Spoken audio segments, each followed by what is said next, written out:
AI 기반 미래 역량 평가와 학습 체제 혁신 연구에 대해서 3년차 연구 진행하고 있는 숙명여자대학교 교육학부의 박소영 교수입니다. 만나뵙게 돼서 반갑습니다. 시간이 20분 정도 있는데 저희가 이 연구를 시작하게 된 계기, 그리고 이제 연구 과정, 그리고 이제 성과하고 그 어려운 점에 대해서 공유를 할 건데요. 그냥 조금 좀 쉬운 말로 좀 발표를 진행을 해보려고 합니다. 저 SSK 사업이 이제 그 방금 김종길 그 교수님께서 말씀해 주셨는데, 사실은 이제 제가 이 연구를 지원을 할 때에는 사실은 제가 BK와 SSK를 동시 지원을 했습니다. 근데 이유는 BK는 학생을 그러니까 대학원생을 많이 지원해주고, 연구자들을 지원해주는 사업으로 SSK 사업을 두 개를 같이 지원하면 굉장히 효과를, 시너지를 높일 수 있다. 이렇게 얘기를 듣고 지원했는데 BK는 떨어지고 SSK만 됐습니다.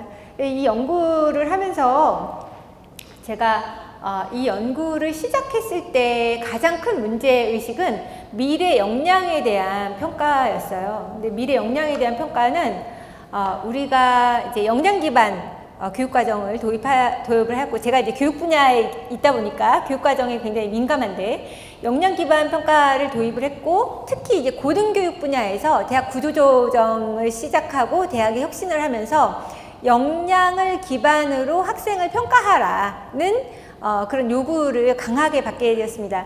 여기 계신 교수님들께서는 어떠신지 모르겠지만 저희 대학에서는 CQI라고 해서 Competence Quotient Index라는 걸 만들어서 제 수업에서 어떤 역량을 측정하는지를 쓰고, 그것을 학생들을 실제로 길러내는가를 평가하라는 그런 이제 요구를 받았어요.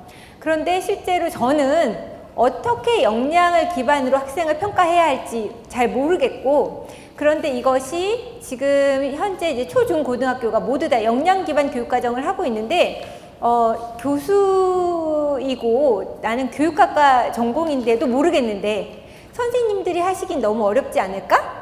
그러면 뭔가 좀 도움이 될 수 있는 AI 기반 도구를 만들어서 이분들이 직접 평가하지 않아도 AI 도구가 평가할 수 있는 그런 체제를 만들어 보면 어떨까? 이런 생각을 가지고 이 연구를 지원을 했습니다. 근데 이제 제가 생각했을 때는 사실 제가 약간 더 도전적인 주제를 써냈어요. SSK가 되기가 어렵다고 해서 안 될 것 같은 걸 써내야 된다, 이렇게 얘기를 들어서 어떻게 하면 디지털 기술과 결합을 해서, 예를 들면 이렇게 어떤 학생이 들어와서 공부를 하고 있다. 그럼 얘는 의사소통 역량이 70이야. 또는 이 아이는 탐구 역량이 60이야. 하는 것을 교사가 직접 평가하지 않아도 이 기기를 가지고 탁 갖다 대면 짜르르르 데이터가 나올 수 있는, 우리가 영화에서 봤던 그러한 도구를 개발할 수 있지 않을까? 이렇게 생각을 해서 연구에 도전을 하게 되었습니다. 방금 들으신 것처럼 연구의 주제 자체가 굉장히 융합적이고 그리고 도전적인 주제였기 때문에 실제로 연구를 진행하는 게 굉장히 어려웠고 지금도 어려움을 겪고 있습니다. 그래서 그런 부분에 대해서 조금 얘기를 나누면 좋겠다, 이렇게 생각을 했습니다. 우리가 이제 AI 기반이라는 걸 굉장히 많이 쓰고 있는데, AI 기반이라는 것이 이제 굉장히 여러 가지 의미를 품고 있죠. 그래서 빅데이터 기반이다는 것이 이제 굉장히 많이 있는데, 이 빅데이터 기반이라는 것은 자동 입력되고 인간이 수동으로 사용하지 않아도 이 데이터를 해석해서 읽어주고, 심지어 내가 원하는지도 나도 몰랐던 것을 보여주는 그런 시스템을 의미합니다. 그래서 평가 환경에서, 학생에 대한 평가에서 학생이 내가 어느 정도의 역량인지 나도 모르고 있었는데 기계를 딱 그 앱을 사용하든 컴퓨터를 사용하든 그 도구를 가지고 이렇게 비춰주면, 너는 의사소통 역량이 이만큼이야. 그래서 이런 거를 더 하면 좋겠어. 마치 우리가 여러분들 그 GRE 시험을 보셨는지 모르겠지만 GRE 시험이 내가 시험을 보다가 점점 쉬워지면 내가 계속 틀리고 있구나. 이런 걸 알고 그런 거 들어보셨어요? 이제 아이템이 문항 난이도가 점점 쉬워진다. 이건 이제 내가 점점 잘못하고 있다는 걸 보여주는 것처럼 이게 이제 그 가장 시작은 그 문항에 대한 점수를 주는 거죠.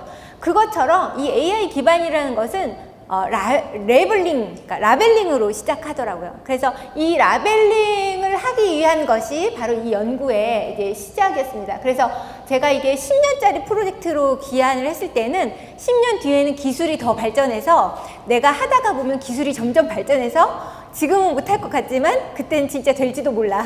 이런 약간의 망상과 함께 이 연구를 시작을 했고, 소형 단계에서는 그래서 우리가 생각하는 미래 핵심 역량을 어떤 걸 보면 그 역량이라는 것을 행동 지표로 알 수 있나. 예를 들면 어떤 학생이 나를 쳐다보면서 눈을 이렇게 고개를 끄덕끄덕 한다. 얘는 의사소통 역량이 아주 뛰어난 애야. 얘가 눈을 막 나를 뚫어지게 쳐다본다. 얘는 집중력이 높아. 이런 것들을 보여줄 수 있는 이제 시그널을 찾아내야 하는 거죠. 근데 지금 우리가 가지고 있는 자료들은 이 역량과 관련해서 기계가 읽을 수 있도록 해줄 수 있는 데이터가 굉장히 부족하기 때문에 그 데이터를 찾아내는 것, 어떤 시그널이 의사소통 역량을 보여주는가에 대한 것을 찾아내는 노가다에 가까운 일이 소형 단계에서 수행되어야만 이것을 시스템으로 만들어내고 이것을 구현해낼 수 있는 이런 단계가 가능하다라는 것을 알게 되었습니다. 그래서 이 소형 단계에서는 제가 3년간 주구장창 많이 했지만 정말 진도가 너무 안 나가는데, 이 소형 단계에서 했던 것은 어떤 것이 그 역량을 보여주는 시그널인가를 발견하고 쪼개고 행동으로 어떤 지표는 얘랑 보여주는 거야 라는 걸 읽어주는 것. 이게 이제 소형 단계의 핵심적인 과제였다라고 말씀드릴 수 있겠습니다.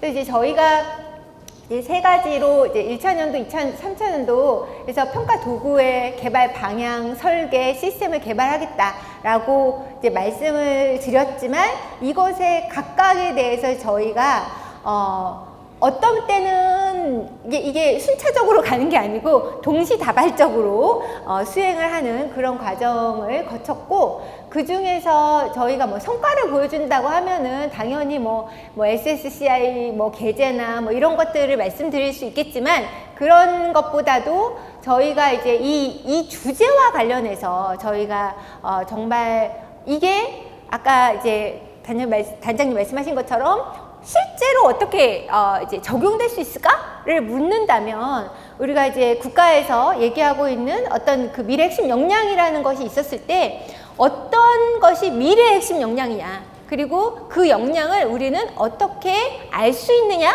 그리고 그것이 무엇인지를 어떻게 측정할 수 있느냐, 그것이 인간이 아니고 기계도 할 수 있느냐라는 것에 대해서 이제 알기 위한 단계로 처음에 이제 대표적인 연구만 이제 말씀을 드린다면, 학생의 핵심 역량이라는 것이 무엇인가에 대해서 발굴하고, 저희가 이제 여러 역량 중에 시도했던 것은 바로 이제 과학적 탐구 역량에서부터 조금 시작을 했습니다. 예를 들면 저희가 많은 다른 역량에 대해서 많은 트라이얼 앤 에러가 있었지만, 그 중에서 예를 들면 학생들이 과학적 탐구 보고서를 냈을 때 지금 우리 학교 현장에서 교사들이 제일 힘들어하는 게 과학적 탐구 역량 보고서 같은 것을 수행 보고서로 평가하는데, 수행 평가가 너무 어렵다. 이것을 하는데 시간도 많이 걸리고 굉장히 자의적이다. 그렇다면 이것을 도구를 활용해서 평가할 수 있는 방법은 없을까? 라고 생각을 해서 저희가 이제 그 초등학생들의 보고서를 모두 모아서 이 보고서에서 과학적 탐구 역량이라는 것은 어떤 요소로 구성되어 있고, 그것이 내가 아니고 기계가 채점하는 것이 가능할까? 라는 것을 시도하는 그런 연구를 수행을 했습니다. 그걸 하기 위해서 그걸 행동 지표로 저희가 학생들의 보고서를 받아서 그 보고서를 이 개념하고 매칭시키는 그런 작업을 해가지고 채점 기준을 되도록 행동지표로 만들어낼 수 있는 그런 연구를 진행을 했습니다. 이제 이런 연구들을 저희가 과학적 탐구 역량, 의사소통 역량, 그리고 문제 해결 역량, 그리고 협동 역량, 그리고 자기조절 역량, 이렇게 그 미래의 그 학습자에게 필요하다라고 생각하는 역량에 대해서 때로는 비디오 테이핑을 하고, 때로는 학생들의 보고서를 받고, 때로는 저희가 관찰해서 이 관찰의 행동을 지표로 해서 행동의 지표로 개념화하는, 그리고 그것이 무엇과 연결되는지 이 역량 요소들과 매칭시키는, 그래서 행동 지표와 역량 요소를 매칭시키는 그런 작업들을 주로 하고, 그러던 와중에 챗 GPT가 등장을 했습니다. 이 챗 GPT 같은 걸 제가 만들고 싶었는데 누군가가 만들어서. 근데 이 과정에서 사실 저는 가장 어려웠던 게 인공지능을 전공하는 교수님을 섭외하는 일이었어요. 그래서 아까 이제 융합을 정략 결혼을 시킨다고 얘기하셨는데 정략 결혼이라도 하고 싶더라고요. 너무 힘들었어요. 그 인공지능을 전공하는 교수님을 제가 수도권, 비수도권, 작은 대학, 큰 대학, 주니어, 시니어 가리지 않고 컨택을 했어요. 그래서 교수님들께 제가 이런 연구를 진행하는데 이것이 기술적으로 가능하냐, 예를 들면 메타버스 또는 사이버, 그리고 이 외국에서 하고 있는 많은 것들 중에 이 약간 이 온라인 가상 공간에서 가상현실, 게임 평가 이런 것들이 다 가능해요. 그래서 우리도 그것이 가능하지 않을까 이렇게 생각을 해서 제가 많은 교수님을 컨택했지만 제 연구비를 들으시고 다들 깜짝 놀라시면서 저와 거의 한 30배에서 50배의 연구 수주를 하고 있으셔서 제 연구는 조인하기가 힘드시다, 이런 거절의 말씀을 돌려 말씀하셨지만 너무 그것이 힘들었습니다. 그러던 와중에 이제 챗 GPT가 나와서 제가 이제 상용화된 챗 GPT로 아까 그 개발했던 과학적 탐구 역량의 지표를 정말 이제 챗 GPT한테 평가를 시키는 거예요. 그래서 얘 챗 GPT한테 넣어서 챗 GPT가 평가한 것과 인간이 평가하는 것이 얼마나 유사한가에 대한 연구를 진행을 했고, 이게 이제 지난 5월에 이번 달 말에 퍼블리시가 될 예정입니다. 그래서 인간 평가자와 기계 평가자가 얼마나 유사하게 평가하는가, 유사하게 평가하는 영역은 무엇이고 그렇지 않은 영역은 무엇인가에 대한 연구를 진행을 했는데, 이건 사실은 제가 원래 하고 싶었던 것에 가는 길에 있는 거고, 저는 사실은 좀 더 그 자동화된 그런 시스템을 원하고 있어요. 그러니까 오늘 아까 제가 12시에서 2시까지 저희 연구 그 그룹 발표가 있는데, 저희 연구자 중에 제가 드디어 인공지능을 전공한 교수님을 저희 학교 내에서 간신히 섭외를 했습니다. 근데 그 교수님이 이것이 가능하다, 예를 들면 안면의 근육을 읽어서 이 학생이 이 수업에 집중하고 있는지, 얼마나 관심을 기울이고 있는지, 입을 벌리는 것을 보고 발화의 내용과 안면 근육의 움직임을 매칭시켜서 학생의 집중도를 평가할 수 있는 기술이 실제로 이렇게 상용화되어 있다라는 확신을 방금 전 1시에 발표해 주셨습니다. 그래서 제가 다음 연구에서는 그거를 좀 더 이제 매칭시키는 연구를 진행을 하려고 하는데, 그 과정에 이 챗GPT가 이거는 이제 컨텐츠로 그 분석을 하는 거고, 이 자동화하는 과정에 지금 현재 가능한 영역은 지식과 관련된 부분은 0.7 정도의 유사성을 가지고 기계 채점이 가능한 상황이다. 그렇지만 기계가 좀 더 이렇게 제너러스하게 평가하는 건 애티튜드, 이 확장 가능성, 이런 부분에 대해서는 챗 GPT가 훨씬 더 너그럽게 평가하는 그런 경향을 보이고 있고, 어떻게 하면 이런 그 기계 채점을 트레인 시킬 수 있을까, 이런 부분이 이제 저희의 연구 중에 다른 이제 부분을 차지할 것으로 보입니다. 그래서 저희가 이런 그 기계 채점을 이 그 학교 현장에서 평가의 장면에서 활용 가능할 것인지, 예를 들면 우리가 그 수능에서 서술형 평가를 하지 못하는 이유가 이 채점자의 신뢰도를 믿지 못해서잖아요. 그래서 이런 것들이 사실은 미국 같은 경우는 에세이 테스트가 상당히는 자동화되어 있습니다. 그래서 근데 이게 어려운 게 이 자연어 처리에서 굉장히 기술적으로 한계가 있다라고 말씀을 해주셨는데, 이 챗 GPT가 나오면서 이 번역 기술이 훨씬 더 이제 강화되고 이게 점점 더 가능한 방식으로 가고 있어요. 그래서 기술의 발전과 저의 연구의 발전이 같이 가고 있다, 이렇게 말씀을 드릴 수 있을 것 같습니다.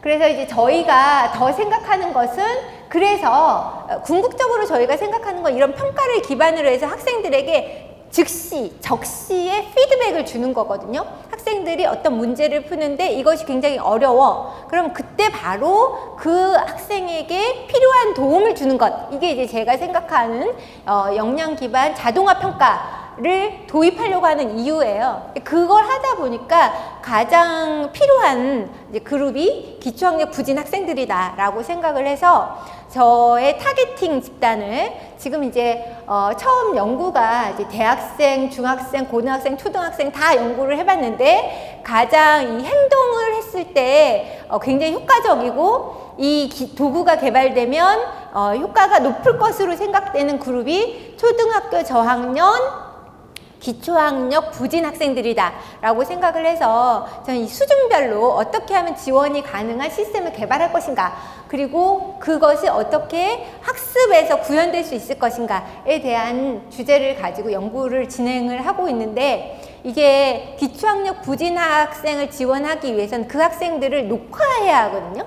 근데 이게 좀 사실은 굉장히 어려운, 그 녹화가 굉장히 어렵더라고요. 그래서 그 부분이 아직은 해결되지 않아서 지금 정책 연구에 한번 조인을 하고 있습니다. 근데 그 부분을 조금 더 보강을 해야 할 것 같다고 생각을 하고 있고, 그것과 관련해서 이제 저희가 이제 국제학술대회나 국내 학술대회에서 발표하고 공유하고 있고, 근데 이제 AI하고 관련해서 지금 사실은 많은 연구가 교육부에서 이루어지고 있지만, 실제로 좀 약간 피상적으로 또는 파이썬을 배우면 마치 디지털 역량이 올라가는 것처럼 이렇게 좀 진행이 되고 있는 부분이 있어요. 근데 제가 생각하는 것은 그것보다 조금 더 어플라이드 된 부분, 그러니까 좀 응용해서 도구가 개발돼서 활용할 수 있는, 교사들이 활용할 수 있는 그런 도구를 개발하는 쪽으로 좀 더 포커스를 맞추고 있습니다. 그런 부분에서 이제 여러 이런 연구를 했던 뭐 국외 연구나 국내 연구자들이랑 협력을 하고 있는데, 실제로는 좀 협력이 어려운 점이 있어요. 네, 특히 이제 인공지능 부분에 있어서는 저는 말하자면 문과생이기 때문에 이과생들과의 의사소통에서 상당한 장벽이 있습니다. 아까 잠깐 말씀 주셨는데, 저희 학생 중에 그 차세대 연구 지원 그 연구 발표 성과에서 저희 연구진에서 우수상도 받았고 최우수상도 받았고, 그리고 ABD 지원도 받아서 지금 미시간 주립대에 가서 관련된 연구를 진행을 하고 있어서 굉장히 기쁘게 생각하고, 이 SSK 사업을 통해서 제가 이제 덕분에 여러 인공지능 전공하는 교수님들과 소통하면서 정말 이렇게 협업의 가능성이 있는지 이게 탐색하고 있다, 이런 점이. 그런데 다음 단계를 받으면 좋겠지만 정말 이게 얼마나 협업이 가능할까에 대해서 굉장히 고심하고 있던 와중에 오늘 그 인공지능 전공하는 교수님께서, 제가 볼 때는 그 교수님이 저를 불쌍히 여기셔서 저희와 함께 해주시는 거 아닌가, 이런 생각이 듭니다. 그래서 이 중형 단계에서는 그걸 좀 적용해서, 이걸 멀티모델 데이터라고 하더라고요. 이렇게 예를 들어 안면 근육을 움직이는 어떤 생리 데이터, 뭐 땀을 흘린다든지 아니면 눈동자가 어디로 움직이는가 이런 데이터와 이제 발화의 내용, 컨텐츠에 대한 거, 음성에 대한 거, 음성의 어떤 노트, 그러니까 뭐라고 해서 이 톤 같은 걸 분석해서 이게 어떤 시그널을 가지고 있는가에 대한 것을 멀티모델 데이터라고 하는데, 이것을 좀 평가 모형으로 결합할 수 있는 그런 연구로 한번 진행을 해보려고 기획을 하고 있습니다. 네, 뭐 이제 당연히 이런 걸 하기 위해서 여러 그 전문가들을 모실 수밖에 없고요. 이걸 통해서 저희는 지금 여러 지금 그 국가적으로 디지털 교육 역량이라든지 인공지능이라는 것이 교육 분야에 많이 들어오고 있는데 실질적으로 교사들이 사용할 수 있는 또는 학습자들이 도움받을 수 있는 그런 시스템을 개발해 보겠다. 이게 저의 연구의 목표다라고 말씀드릴 수 있겠습니다. 이상입니다.